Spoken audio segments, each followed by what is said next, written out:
IVM. It's story time. சண்டை சேவல் திருடு போன ஒருத்தர் அதை கண்டுபிடிச்சாரான்னு இந்த கதையில பார்க்கலாம். இது வரைக்கும் நம்ம சேனலுக்கு சப்ஸ்கிரைப் பண்ணலைன்னா உடனே சப்ஸ்கிரைப் பண்ணி பக்கத்தில் இருக்கிற பெல் பட்டனை கிளிக் பண்ணுங்க.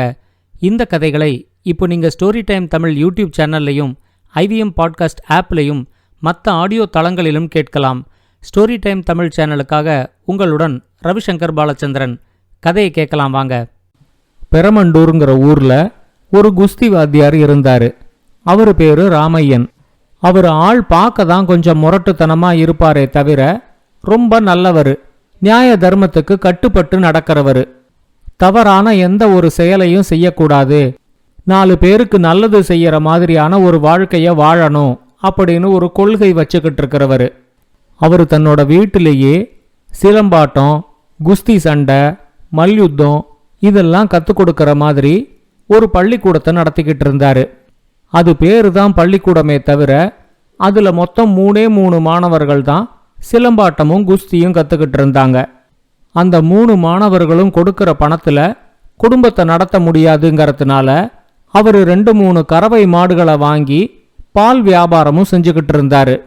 அவருக்கு சேவல் சண்டைகளை வேடிக்கை பார்க்கறது மேல ஒரு பெரிய ஈடுபாடு இருந்துச்சு. அந்த பக்கத்துல எந்த இடத்துல சேவல் சண்டை நடந்தாலும் இவர் முதல் ஆளா பள்ளிக்கூடத்துக்கு விடுமுறையை விட்டுட்டு சேவல் சண்டை நடக்கிற இடத்துக்கு போயிடுவாரு. அந்த சண்டையில கலந்துக்கிற ஒவ்வொரு சேவலை பத்தியும் முழு தகவலையும் அவர் தெரிஞ்சு வச்சிருப்பாரு. இந்த சேவலோட சொந்தக்காரர் யாரு, இந்த சேவலோட வயசு என்ன, எவ்வளவு போட்டியில ஜெயிச்சிருக்குது, அதோட பலம் என்ன, பலவீனம் என்ன, எல்லாமே அவருக்கு தெரியும். எல்லா போட்டிக்குமே அவர் போறதுனால ஒவ்வொரு சேவலுக்கும் பயிற்சி கொடுக்கறவங்களோட அவருக்கு நல்ல அறிமுகமும் கிடைச்சிச்சு. கொஞ்சம் கொஞ்சமா சண்டை சேவலுக்கு பயிற்சி கொடுக்கறது மேல அவருக்கு ஒரு ஆர்வமும் வந்து தானும் ஒரு சண்டை சேவலை வாங்கி அதுக்கு பயிற்சி கொடுத்து வளர்க்கணும் அப்படின்னு ஆசைப்பட்டாரு. அவரோட எண்ணம் தெரிஞ்ச உடனே சண்டை சேவலுக்கு பயிற்சி கொடுக்கறவங்க எல்லாருமே அவரை நல்லா ஊக்கப்படுத்தினாங்க. நீங்க ஒரு சண்டை சேவலை வாங்கி அதுக்கு பயிற்சி கொடுக்க ஆரம்பிங்க, உங்களுக்கு எப்ப என்ன உதவி தேவைப்பட்டாலும் நாங்க வந்து செய்யறோம் அப்படின்னு அவங்க சொன்னதுனால அவரும் ஒரு சண்டை சேவலை வாங்கினாரு. தன்னோட பள்ளிக்கூட நேரம் போக மிச்சம் இருக்கிற நேரத்துல அவரு சேவலுக்கு பயிற்சி கொடுக்க ஆரம்பிச்சாரு. நல்லா பயிற்சி கொடுத்து இனிமே வரப்போற சேவல் சண்டையில இந்த சேவலையும் பங்கு பெற வைக்கலாம் அப்படின்னு அவரு நினைக்கும் போதுதான் அவரு எதிர்பார்க்காத மாதிரியான ஒரு சம்பவம் நடந்துச்சு. ஒரு நாள் காலையில எழுந்திருச்சு பார்க்கும்போது அவரோட சண்டை சேவலை யாரோ திருடிக்கிட்டு போயிருந்தாங்க. சேவலை காணும்னு தெரிஞ்ச உடனே பைத்தியம் பிடிச்ச மாதிரி ராமையன் உக்காந்துகிட்டு இருந்தாரு. தன்னோட 3 மாணவர்களையும் உடனே வர சொல்லி அவங்களோட சேர்ந்துகிட்டு அவரும் அந்த ஊரு பூரா சேவலை தேடி பார்த்தாரு. ஆனா எங்கேயுமே அவரோட சேவலை கண்டுபிடிக்க முடியல. அவரோட சேவல் காணா போன விஷயம் சேவலுக்கு சண்டை பயிற்சி கொடுக்கற மற்ற பயிற்சியாளர்களுக்கும் தெரிஞ்சிச்சு. அவங்க அவர்கிட்ட சொன்னாங்க, உங்க வீட்டுல மொத்தம் 10 கோழியும் 2 சேவலும் இருக்கும்போது இந்த சண்டை சேவலை மட்டும் ஒருத்தர் திருடிக்கிட்டு போயிருக்காருன்னா அவருக்கு இந்த சேவலை பத்தியும் சேவல் சண்டைய பத்தியும் நல்லா தெரிஞ்சிருக்கு. அதனால திருடிக்கிட்டு போனவரும் கண்டிப்பா அந்த சேவலை ஏதாவது ஒரு சேவல் சண்டைக்கு தான் எடுத்துக்கிட்டு வருவாரு, அங்க வச்சு அதை கண்டுபிடிச்சிடலாம் அப்படின்னு சொல்லி அவருக்கு ஆறுதல் சொன்னாங்க. ஆனா ராமையன் காணா போன தன்னோட சண்டை சேவலை கண்டுபிடிக்கிற முயற்சியில ஊரா சுத்த ஆரம்பிச்சாரு. ஒவ்வொரு ஊர்லயும் யாரெல்லாம் சண்டை சேவல் வளர்க்குறாங்க, அவங்க வளர்க்குற சண்டை சேவலுக்கு நடுவுல தன்னோட சேவலும் இருக்கா அப்படின்னு தேடிக்கிட்டு அவரு கிளம்பினாரு. ஊரா அலைஞ்சு தேடினதுக்கு அப்புறம் அவரு சிங்கனூருங்கிற ஊருக்கு வந்து சேர்ந்தாரு. அந்த ஊர்ல காளி அண்ணன்னு ஒருத்தர் சண்டை சேவல் வளர்க்கறதா கேள்விப்பட்டு அவரு வளர்க்குற சண்டை சேவலை எல்லாம் பார்க்கும்போது அதுல ராமையனோட சண்டை சேவலும் இருந்துச்சு.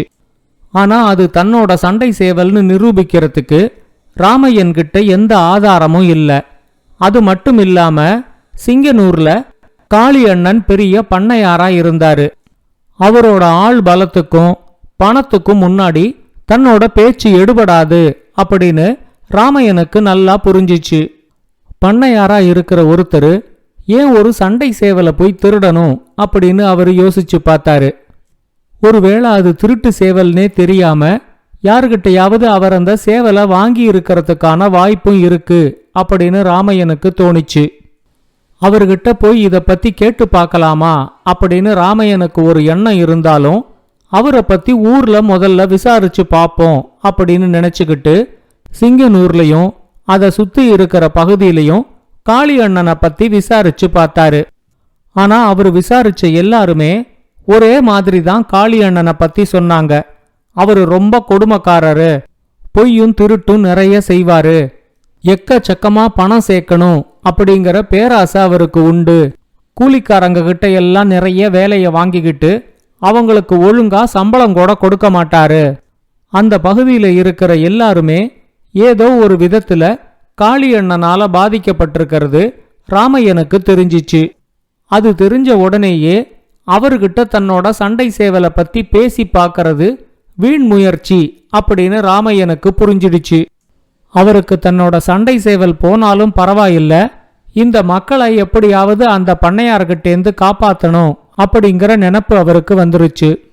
காளி அண்ணன் ஏன் இவ்வளவு சண்டை சேவல்களை வளர்க்குறாரு அப்படின்னு அவரு விசாரிச்சப்போ தன்னை போலவே அவருக்கும் சேவல் சண்டை மேல ரொம்ப ஈடுபாடு இருக்கிறது ராமையனுக்கு தெரிஞ்சிச்சு. அதை ஈடுபாடுன்னு சொல்றத விட கலந்துக்கிற எல்லா சேவல் சண்டை போட்டிகள்லையும் தன்னோட சேவல் மட்டும்தான் ஜெயிக்கணும், சேவல் சண்டைன்னு சொன்னாலே அதுல தன்னோட பேரு தான் இருக்கணும் அப்படின்னு அவரு எதிர்பார்க்கறத ராமையன் புரிஞ்சுக்கிட்டாரு. காளி அண்ணனுக்கு ஒரு நல்ல பாடத்தை கத்துக் கொடுத்து இதுவரைக்கும் அவரால் பாதிக்கப்பட்ட எல்லாருக்கும் ஏதாவது உதவி செய்ய முடியுமா அப்படின்னு ராமையன் யோசிச்சாரு. அந்த ஊர் மக்கள்கிட்ட பேசி பார்த்ததுல அவங்க எல்லாருமே காளி அண்ணனுக்கு எதிராக இருந்தாங்க. ஆனா யாருக்கும் காளி அண்ணனை தனியா எதிர்க்கிறதுக்கு தைரியம் வரல. அதனால ராமையன் என்ன செஞ்சாலும் அதுக்கு ஆதரவு கொடுக்கறதா அவங்க எல்லாரும் சொன்னாங்க. ராமையன் ஒரு முடிவோட அந்த ஊர்லேருந்து ஒரு 10 பேரை கூட்டிக்கிட்டு கையில ஒரு சண்டை சேவலையும் எடுத்துக்கிட்டு காளி அண்ணனை பார்க்கறதுக்கு அவரு வீட்டுக்கு போனாரு. காளி அண்ணன் ராமையனை முன்ன பின்ன பார்த்ததே இல்ல. ராமையன் அவரை வணங்கி, சேவல் சண்டைன்னு சொன்னாலே இந்த பகுதி முழுக்க உங்க பேரு மட்டும்தான் பரவி இருக்கு, அதனால நான் வளர்த்துக்கிட்டு வந்த இந்த சண்டை சேவலை உங்க பேரை சொல்லி ஒரு பந்தயம் கட்டி சண்டைக்கு விட்டேன். அதுல இந்த சேவல் ஜெயிச்சு 100 பொற்காசுகளை சம்பாதிச்சு கொடுத்துருக்கு. உங்ககிட்ட இந்த சேவலையும் காட்டிட்டு அந்த 100 பொற்காசுகளையும் உங்ககிட்ட கொடுத்துட்டு போலான்னு வந்தேன் அப்படின்னு சொன்னாரு. சும்மாவே தனக்கு புகழும் பணமும் கிடைக்குதுன்னு தெரிஞ்ச உடனே காளி அண்ணனுக்கு ரொம்ப சந்தோஷமாயிடுச்சு.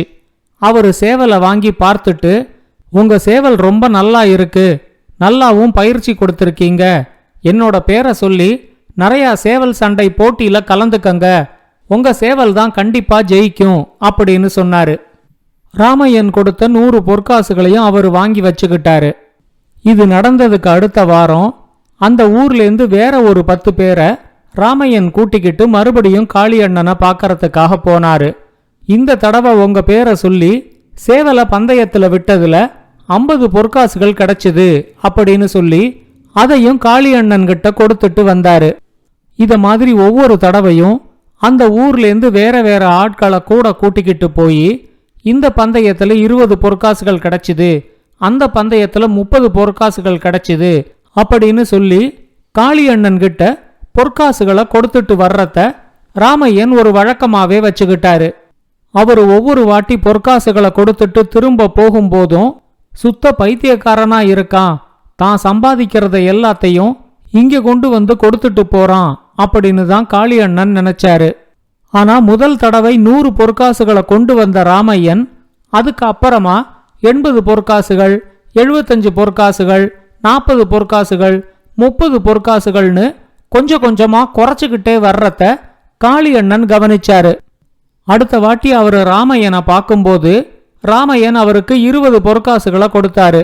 அப்ப காளி அண்ணன் சொன்னாரு, நீங்க இந்த சேவலை வச்சு சின்ன சின்ன போட்டிகள்ல எல்லாம் கலந்துக்க கூடாது, நல்ல பெரிய போட்டியில கலந்துக்கணும், அப்பதான் நிறைய சம்பாதிக்க முடியும், நம்ம பேரும் நல்லா பரவும் அப்படின்னு சொன்னாரு. உடனே ராமையன் அவர்கிட்ட நீங்க சொன்ன மாதிரியே செஞ்சிடுறேன் அப்படின்னு சொல்லி விடை பெற்றுக்கிட்டு வந்தாரு. அடுத்த வாரம் காளி அண்ணனை பார்க்கறதுக்கு அந்த ஊர்லேருந்து 10 பேரை கூட்டிக்கிட்டு சேவலை எடுத்துக்கிட்டு போகாம வெறுங்கையோட ராமையன் போனாரு. ராமையனை பார்த்த உடனே, என்ன வெறுங்கையோட வந்திருக்கீங்க, சேவல் எங்க அப்படின்னு காளி அண்ணன் கேட்டாரு. ராமையன் அவர்கிட்ட, நேத்து நடந்த சேவல் சண்டை போட்டியில என்னோட சேவல் தோத்து போய் இறந்து போச்சு. நீங்க பெரிய போட்டியில கலந்துக்கணும்னு சொன்னதுனால நான் இவங்க ஒவ்வொருத்தர்கிட்டையும் 1000 பொற்காசுகளை பந்தயம் கட்டி அந்த சேவலை போட்டியில இறக்கி விட்டேன். அது கண்டிப்பா ஜெயிச்சிடுன்னு நினைச்சேன். ஆனா அது தோத்து போயிடுச்சு. இப்ப இவங்க 10 பேருக்கும் ஒவ்வொருத்தருக்கும் நான் 1000 பொற்காசுகள் கொடுக்கணும். நீங்க 10,000 பொற்காசுகளை கொடுத்தீங்கன்னா அதை வாங்கி இவங்களுக்கெல்லாம் 1000 பொற்காசுகளை பிரிச்சு கொடுத்துடுவேன் அப்படின்னு சொன்னாரு. உடனே காளி அண்ணன் ரொம்ப கோபமா, நீ தோத்து போனதுக்கு நான் என்னத்துக்கு பணம் தரணும், அதெல்லாம் தர முடியாது, முதல்ல இந்த இடத்த விட்டு கிளம்பு அப்படின்னு சத்தம் போட்டாரு. இப்ப ராமையன் அவர்கிட்ட கேட்டாரு, ஒவ்வொரு தடவை உங்க பேரை சொல்லி நான் போட்டியில ஜெயிச்சுட்டு வந்தப்பவும் அந்த பொற்காசுகளை நீங்க தானே வாங்கி வச்சுக்கிட்டீங்க. ஜெயிச்சா மட்டும் அந்த பணம் உங்களுக்கு வரணும், தோத்தா மட்டும் அந்த நஷ்டம் எங்களுக்கு வரணுமா? நான் முதல் தடவை 100 பொற்காசுகளை உங்ககிட்ட கொண்டு வந்து கொடுக்கும் போதே நீங்க அதை வாங்க மாட்டேன்னு சொல்லியிருந்தீங்கன்னா இப்ப 10,000 பொற்காசுகள் தரமாட்டேன்னு நீங்க சொல்றதுல ஒரு நியாயம் இருக்கும். ஆனா நான் கொடுக்கும் போதெல்லாம் பணத்தை வாங்கி வச்சுக்கிட்டு இப்ப கேட்கும் போது பணத்தை கொடுக்க முடியாதுன்னு சொன்னா உங்களை நீதிமன்றத்துல தான் சந்திக்க வேண்டி வரும். நான் உங்களுக்கு பணம் கொடுத்ததுக்கு என்கிட்ட நிறைய சாட்சிகள் இருக்கு. அதே மாதிரி நீங்க ஏன் சின்ன சின்ன போட்டிகள்ல கலந்துக்கிற, பெரிய போட்டியில கலந்துக்கோ அப்படின்னு சொன்னதுக்கும் என்கிட்ட சாட்சி இருக்கு அப்படின்னு சொன்னாரு. காளி அண்ணனுக்கு இப்பதான் ராமையனோட சூழ்ச்சி புரிஞ்சிச்சு. ஆனா அந்த சூழ்ச்சி புரியறதுக்குள்ள அவருக்கு 10,000 பொற்காசுகள் நஷ்டம் வந்துருச்சு. ராமையன் இதுவரைக்கும் தங்கிட்ட எவ்வளவு பொற்காசுகள் கொடுத்திருப்பாரு அப்படின்னு கூட்டி பார்த்தா மொத்தமே 350 பொற்காசுகள் தான் வந்துச்சு. ராமையன் ஒருவேளை நீதிமன்றத்துக்கு போனா தன்னோட பேரு கெட்டு போறதோட இந்த வழக்குல இருக்கிற எல்லா சாட்சிகளுமே தனக்கு எதிராக தான் இருக்கு, இந்த ஊர் மக்களும் தனக்கு ஆதரவா பேச மாட்டாங்க அப்படிங்கறத புரிஞ்சுக்கிட்டு காளி அண்ணன் 10,000 பொற்காசுகளை எடுத்துக்கிட்டு வந்து ராமையன் கிட்ட கொடுத்தாரு. தன்னோட பேராசையினால இவ்வளவு பெரிய இழப்பு தனக்கு வந்துடுச்சே அப்படின்னு காளி அண்ணன் ரொம்ப வருத்தப்பட்டாரு. ராமையனும் அந்த பொற்காசுகளை ஊர் மக்களுக்கு பிரிச்சு கொடுத்துட்டு, இந்த பண்ணையாருக்கு இந்த அடி போதும், இனிமே இவரு உங்களை காயப்படுத்த மாட்டாரு அப்படின்னு சொல்லிட்டு அவங்க கிட்ட விடை பெற்றுக்கிட்டு தன்னோட ஊருக்கு கிளம்பினாரு. இந்த கதையை பத்தின உங்களோட கருத்துக்களை ஸ்டோரி டைம் தமிழ் யூடியூப் சேனல்லையும் பாட்காஸ்ட்லையும் பின்னூட்டத்தில் கமெண்ட்ஸாக பதிவு பண்ணுங்க. இது மாதிரி பல பாட்காஸ்டுகளை கேட்க ivmpodcast.com இணையதளத்துக்கு வாங்க, இல்லை IVM பாட்காஸ்ட் ஆப்பை டவுன்லோட் பண்ணுங்க. இந்த கதை உங்களுக்கு பிடிச்சிருந்தா லைக் பண்ணுங்க, கமெண்ட் பண்ணுங்க, ஷேர் பண்ணுங்க. மறக்காம ஸ்டோரி டைம் தமிழ் சேனலை சப்ஸ்கிரைப் பண்ணுங்க. அப்படியே பக்கத்துல இருக்க அந்த பெல் ஐகானை கிளிக் பண்ணுங்க.